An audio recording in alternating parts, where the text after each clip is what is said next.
Assalamualaikum warahmatullahi wabarakatuh. Waalaikumsalam warahmatullahi wabarakatuh. Baik, sebelum kita memulai kegiatan layanan, sebaiknya kita berdoa dulu. Berdoa sesuai agama dan kepercayaan kita masing-masing. Berdoa dimulai.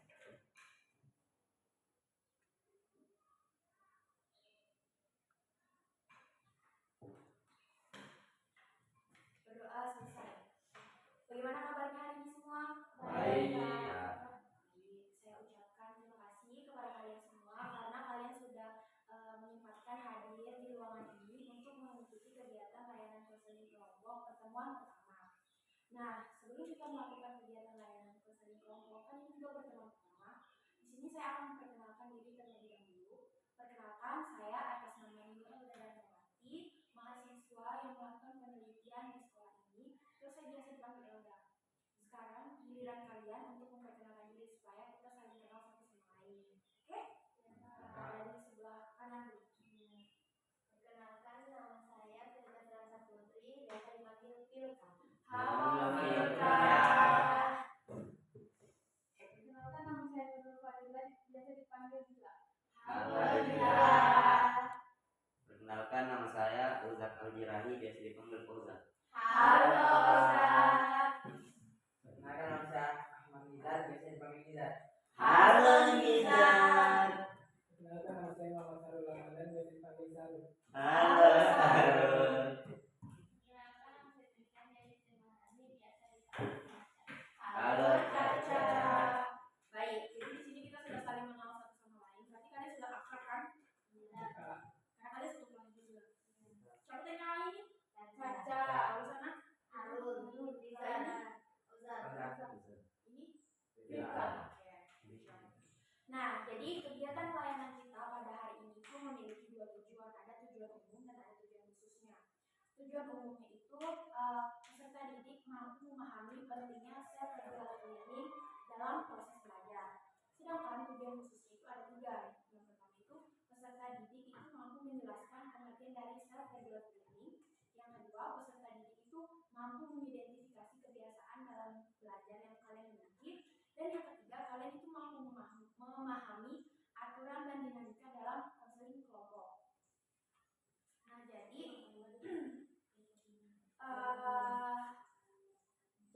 dalam kegiatan konseling kelompok ini itu memiliki aturan dan asas.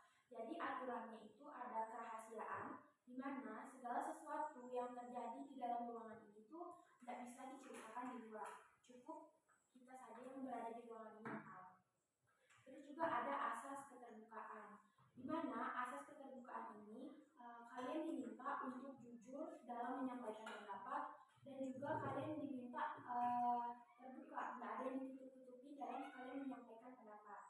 Nah, yang ketiga itu ada kesukarelaan. Nah, kalian itu diminta dalam mengikuti pelayanan ini itu tidak ada dalam keadaan paksa, maksudnya sukarela. Dan yang terakhir itu saling menghargai satu sama lain. Nah, saling menghargai satu sama lain ini di mana kalian diminta ketika ada salah satu temannya menyampaikan pendapat, itu kalian hargai pendapatnya. Terus juga kalau ada yang memberikan saran atau masukan, hargai masukan dan saran dari temannya. Kalau misalnya kalian mau memberikan penjelasan, bilang, oh saya kurang sepakat karena ini boleh kalian sampaikan. Yang penting kalian saling menghargai satu sama lain. Kalian paham? Oke, baik. Nah, jadi di sini saya akan menjelaskan alur kegiatan kita pada konseling kelompok pertama ini. Yang mana itu sebentar saya akan menjelaskan tentang konsep self-regulatory learning. Terus yang kedua itu kalian akan mengidentifikasi kebiasaan belajar yang kalian lakukan selama ini. Dan yang ketiga, kalian akan memonitoring awal dengan menuliskan. Kalian akan menulis kebiasaan belajar kalian yang kalian sudah lakukan selama ini. Nah, yang terakhir itu kita akan diskusi satu sama lain. Gimana sih solusinya dari permasalahan yang kalian hadapi. Terus di sini juga saya mau menanyakan sama kalian, bagaimana sih pengalaman belajar kalian selama ini? Yang kalian rasakan pengalaman belajar kalian? Dari Firda dulu. Baik, tapi masih kurang teratur. Kalau Gila, pengalaman belajarmu itu bagaimana? Masih kurang bagus. Karena apa kurang bagusnya?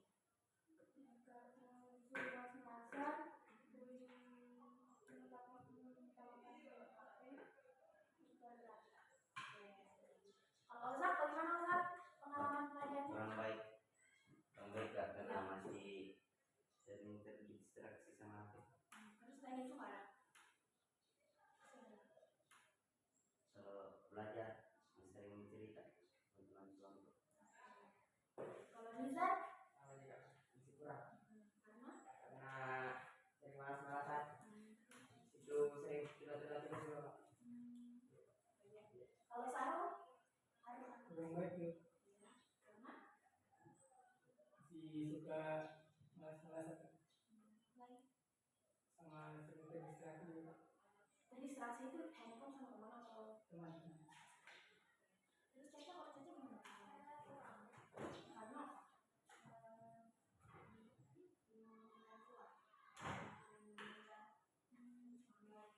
jadi pengalaman belajar kalian itu rata-rata kurang baik karena yang pertama kalian suka menunda tugas, terus kalian sering terdistraksi oleh handphone, terus sama teman di bangku juga suka dipengaruhi. Oke.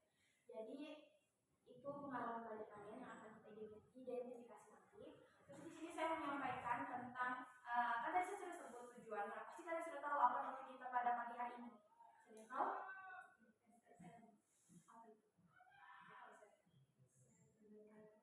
Betul, saya regulator.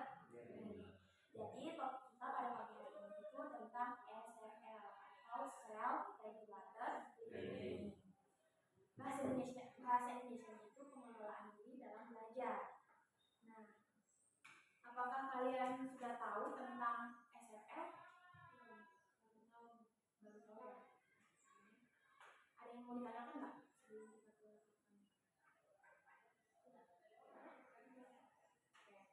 Nah, jadi di sini saya mau mengingatkan lagi sama kalian pentingnya kalian keterlibatan kalian dalam kegiatan ini itu secara aktif dan terbuka. Karena kegiatan ini lancar ketika kalian itu aktif dalam berpendapat, bertukar pikiran satu sama lain. Terus juga saya mau mendorong sama kalian untuk berani menyampaikan pendapat. Di mana pendapat yang kalian sampaikan itu tidak akan ada yang namanya salah. Karena pendapat orang itu tidak ada yang salah dan tidak ada yang juga benar. Maksudnya sederhana gitu ya.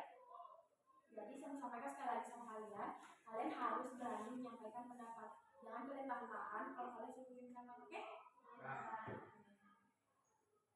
Sekali lagi saya mau tanya, ada yang mau tanyakan? Baik, jadi di sini saya akan menjelaskan tentang pengertian self-regulated learning.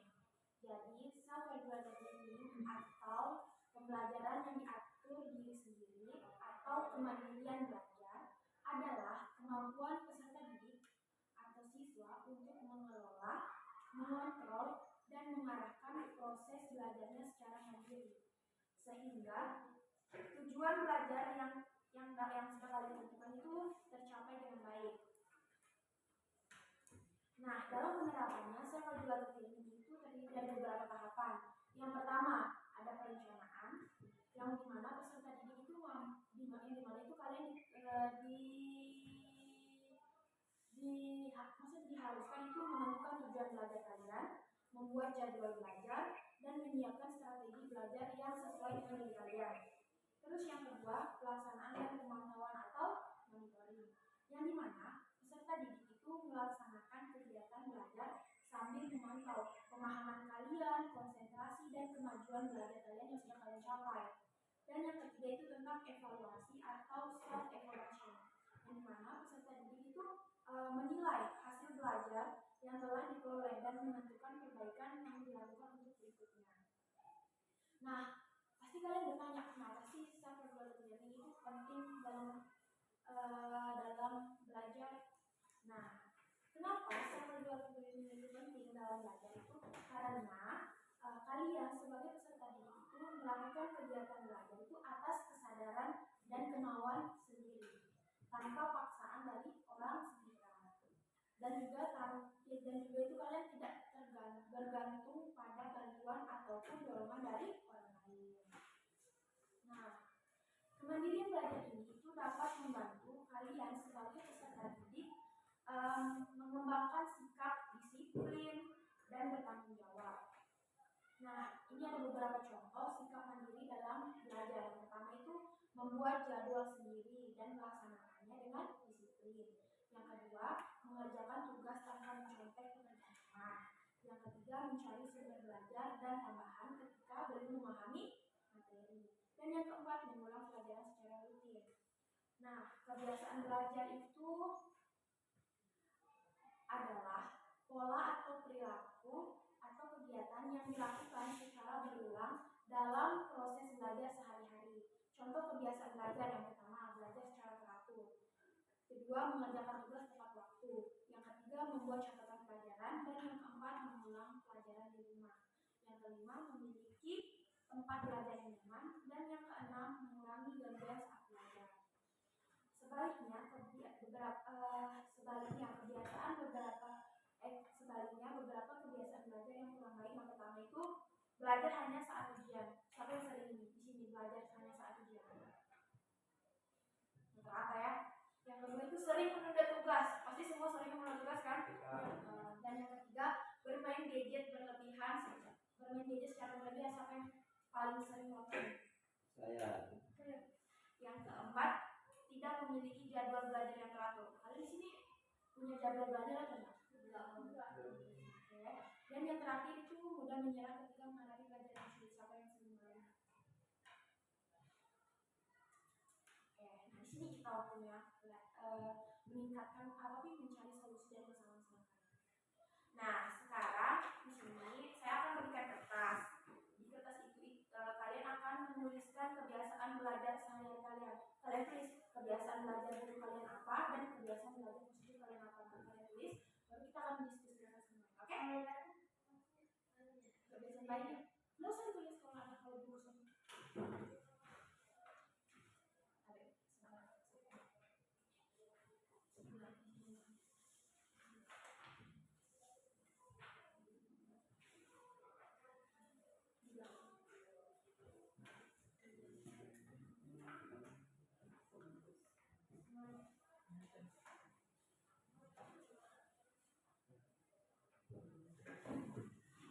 Kalian tulis kebiasaan belajar sehari-hari kalian.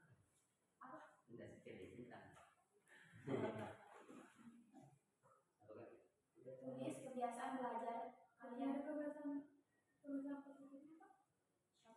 Kebiasaan belajar itu contohnya kayak belajar waktu. Kebiasaan waktu. Kebiasaan belajar. Kalau ada ya? Kebiasaan belajar. Kebiasaan belajar itu apa? Yang baik dan positif. Tidak, betul salah. Tulis kebiasaan belajar negatif. Itu apa? Dua apa? Tiga.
Udah Kak. Oke, sekarang kita akan dengarkan dari kalian semua untuk membacakan kebiasaan belajar kalian. Mau dari sekarang dari Caca dulu. Caca. Kebiasaan saya dalam belajar itu saya menunda-nunda tugas, menunda-nunda HP dan keluar teman-teman dari belajar. Karena menurut saya lebih fokus belajar ketika di sekolah. Menurut kalian, bagaimana caranya Caca untuk mengurangi perilaku tersebut? Berapa apa Kak? Yang itu Menunda tugas, menunda HP, buat teman. Menjauhkan HP ketika belajar. Iya Kak. Oke, dari Nizar. Apa Nizar tadi? Menjauhkan HP ketika sedang belajar. Oke, yang lain apa? Menyelesaikan tugas terlebih dahulu sebelum bersama teman. Menyelesaikan tugas terlebih dahulu sebelum bersama teman. Oke, Filka. Siapa lagi? Begitu nih Kak. Ada lagi? Yang lain? Oke, beri applause untuk Caca. Selanjutnya, Arul. Biasanya belajar dari saya jika sedang merangkum saya sangat fokus. Jadi kebiasaan belajar negatif saya suka menunda tugas. Yang kedua sering terdistraksi oleh teman.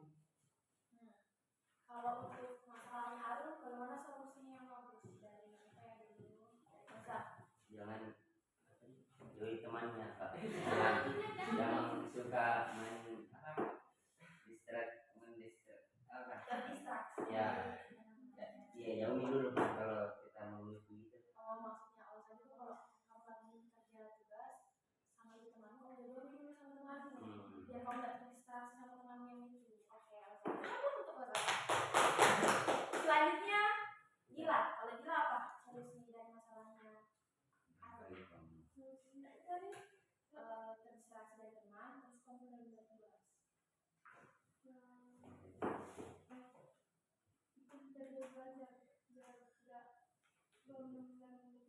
Oke, menjaga belajar Arul. Kalau Nizar apa Nizar? Solusinya? Solusinya Sangat berbeda apa dengan teman? mengerjakan tugas tepat harus dikerjakan tepat dan waktu.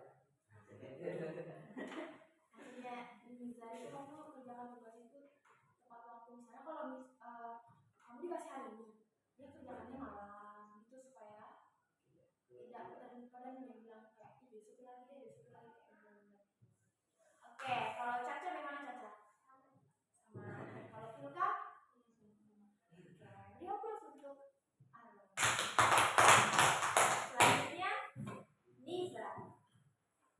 Kebiasaan belajar yang positif, saya biasanya mengulangi kembali pembelajaran. Yang negatifnya sering menunda tugas, sering diajak bermain HP sama teman ketika sedang belajar, lebih memilih bermain HP daripada mengerjakan tugas. Caca. Oke, sama dengan saya menjaga Menjaga HP saat sedang belajar. Oke, kalau Filka gimana Filka? apa tadi Rizal? Negatifnya Iya, negatif dong. sering menunda tugas, Iya. itu dia sering diajak bermain sama teman ketika sedang belajar, itu lebih memilih bermain HP daripada belajar. Berarti Rizal harus kerjakan tugas sebelum deadline. Terus ketika tugas depan HP, Rizal ini Gimana Nizar? Kamu terima nggak ada masukan dari Filka? Terima kasih. Oke, beri applause. Arul. Apa solusi untuk Nizar? Menolak ajakan teman untuk bermain. Bagaimana Nizar? Kamu terima masukan dari Arul? Terima kasih. Oke, jadi apa saja tadi masukan dari teman-temanmu? Menolak ajakan teman ketika belajar, itu menjauhkan HP ketika sedang belajar. Terus? Kalau dari Filka apa tadi? Juga. Oh iya, mengerjakan tugas sebelum deadline. Ya, udah selesai. Selanjutnya Ozan. Ozan? Saya Kak, kebiasaan belajar negatif. Saya bermain HP di saat jam pelajaran. Habis itu kebiasaan belajar negatif. Sering bercerita sama teman di saat jam pelajaran. Belajar pengulangan sih. Kebiasaan belajar positifnya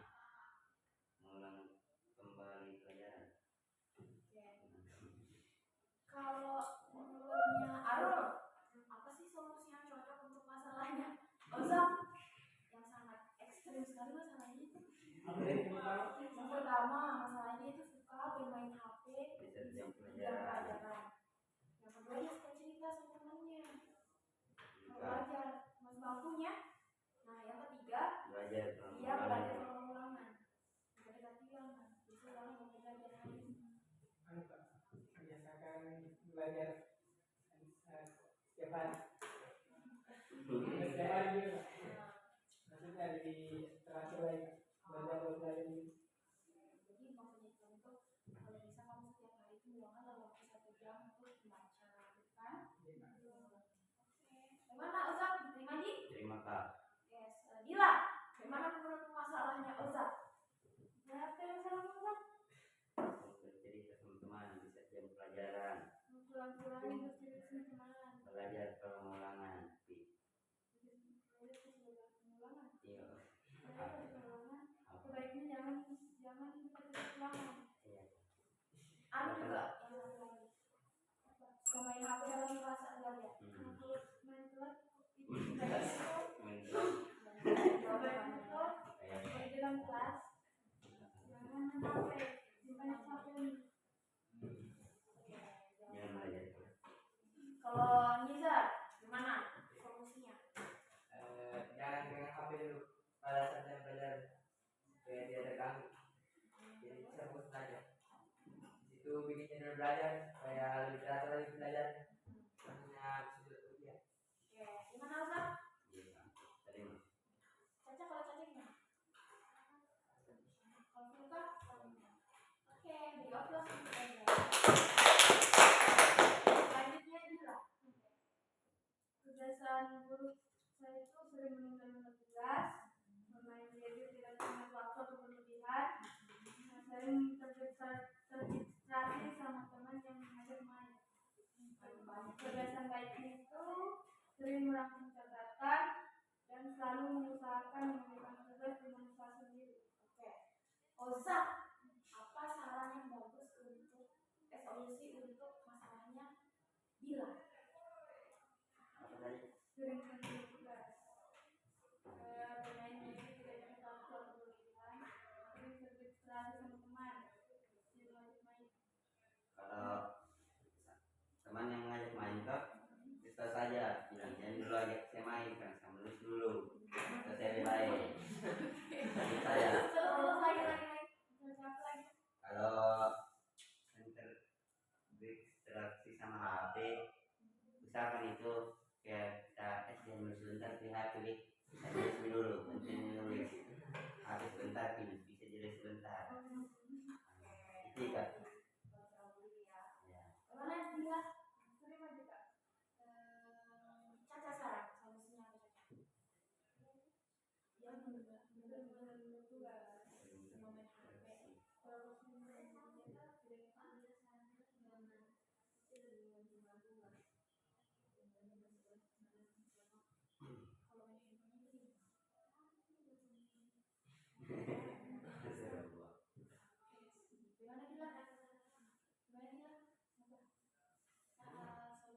tadi sarannya? Jangan. Nizar, kalau Nizar gimana? Contoh beda sama Nizar. Ada yang bisa nangis. Kurang-kurangin main HP dalam belajar. Kurang-kurangin dulu main HP Kak, supaya tidak bisa fokus belajar dulu. Kalau tunda-tunda tugasnya gimana? Diusahakan tidak sampai ke bawah Kak, ini dari belajar juga. Gimana Dila? Kalau Arul, masa sama? Masa nggak ada solusi yang lain? Nggak ada? Kalau Filka?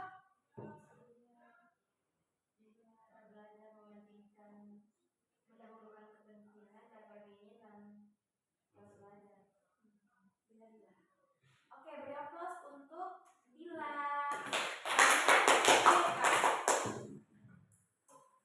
Kebiasaan baik, saya bisa mengerjakan tugas dengan usaha saya sendiri tanpa melihat orang lain.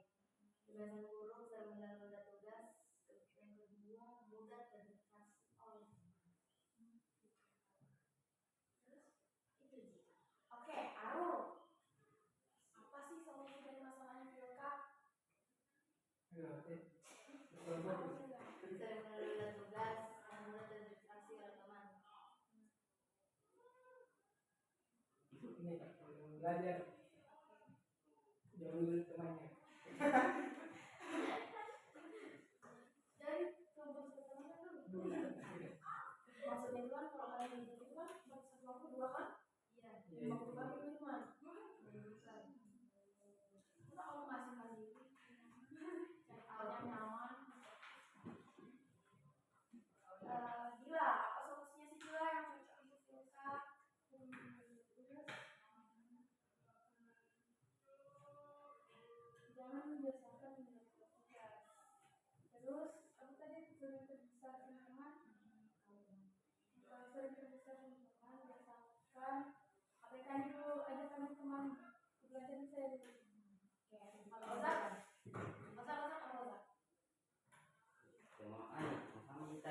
seperti ini yang menjadi masalahnya kan kami dulu berbaik temannya yang dulu langsung saya langsung nulis bisa aja sebentar cuman dia lewat itu kan keluar main ke gitu ya. Oke, kalau Nizar ada masukan? Anak saya teman untuk belajar. Jadi Oh iya tahu. suruh teman buat belajar dulu, buat fokus dulu belajar. Dari sama. Iya Daripada cerita. Iya tahu. Gimana tuh Kak? Ada Caca? Oh bagus. Jadi menurut kamu dari salah-salah temanmu yang apa saja, maksudnya apa nih kamu temukan apa yang bisa kamu pakai untuk menjadikan solusi apa saja? Yang paling berefleksi kalau ada yang buruk itu jangan gampang bawaan. Oke. Terima kasih untuk Silka. Nah, kan tadi kalian sudah saling bertukar solusi tentang masalah kalian kan? Kalian sudah tahu nih toh solusi apa yang cocok untuk maksudnya solusi yang dikasih oleh teman-teman kalian dengan masalah permasalahan belajar kalian. Nah, jadi kalau kalian mengalami masalah tersebut, mungkin solusi dari teman-teman itu bisa dipakai untuk mengurangi permasalahan kalian. Nah, sekarang saya mau tanya sama kalian, bagaimana sih perasaan kalian mengikuti kegiatan ini? Senang? Kalau bisa senang? Iya. Oke, Luka. Itu Luka. Kalau Dila bagaimana? Senang karena apa? Senang karena Mungkin aku bahkan bertukar pendapat dan bertukar ke lain. Oke, Osa? Saya senang Kak karena saya bisa tahu juga tuh permasalahannya temanku. Jadi kita bisa juga kasih saran yang bagus untuk mereka. Dan bisa juga kasih saran yang bagus. Selanjutnya, Lisa. Ada Kak. Jadi bisa tahu apa saja kebiasaan dari saya yang negatif. Jadi saya sudah dapat solusinya dari teman yang lain. Oke. Kalau Arul, apa perasaan? Senang, sedih, atau bagaimana?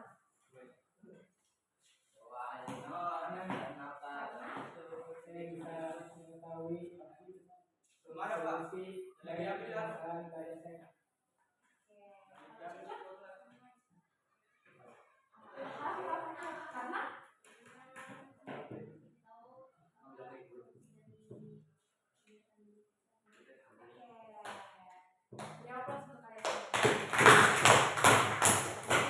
Karena nah, di sini kita akan menyimpulkan materi. Siapa yang bisa menyimpulkan materi kita pada siang hari ini? Siapa? Siapa yang bisa menyimpulkan apa itu siapa berkuliah ini? Siapa? Tunjukin. Siapa yang bisa menyimpulkan?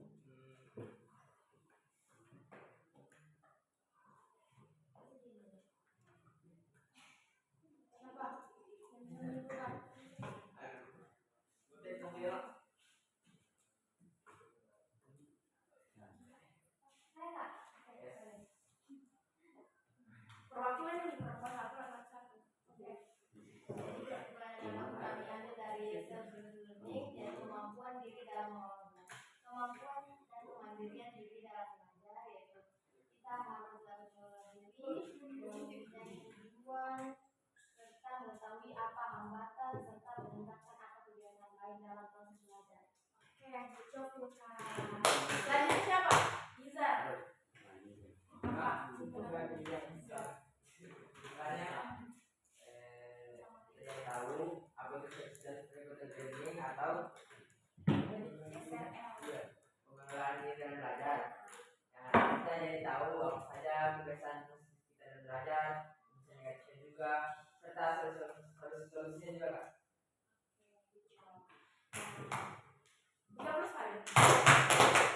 Jadi kesimpulan itu secara dua ini adalah kemampuan kita dalam mengelola diri dalam belajar.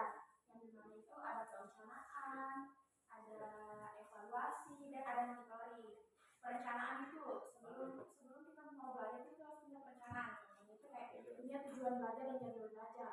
Nah, monitoring itu dimana kalian monitor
sama. Apa sama? Dari solusi dari permasalahan belajar. Kalau Caesar apa? Sama. Apa namanya? Kalau kalian bilang sama, kalian bilang sama kak, karena gini.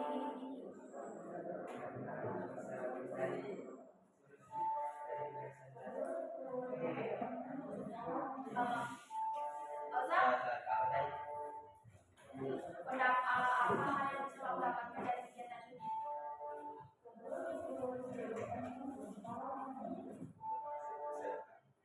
Jadi kan Pak, dan saya tahu apa itu SRL.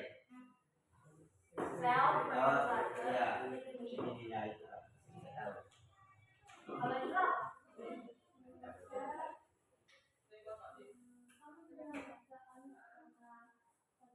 Tahu apa saja solusi yang bisa dilakukan dengan kegiatan belajar yang tidak baik.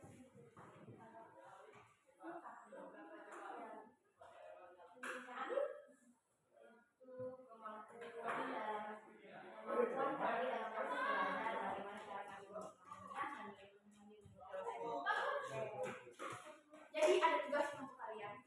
Tugas itu kalian mencatat kegiatan belajar kalian selama beberapa hari sampai pertemuan selanjutnya. Pertemuan selanjutnya itu hari Kamis. Bisa? Bisa. Jam berapa? Oke, istirahat dulu. Nah, di situ nanti kebanyakan tugas yang saya berikan sama kalian di mana kalian harus mencatat kebiasaan belajar kalian. Sekarang kan hari Jumat, Sabtu, Minggu, Senin, Selasa, Rabu, Kamis, Jumat, Minggu. Oke? Ya. Jadi sebelum saya ikut kegiatan, saya dulu kalian menggambar kegiatan ini.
selanjutnya jam Kamis di jam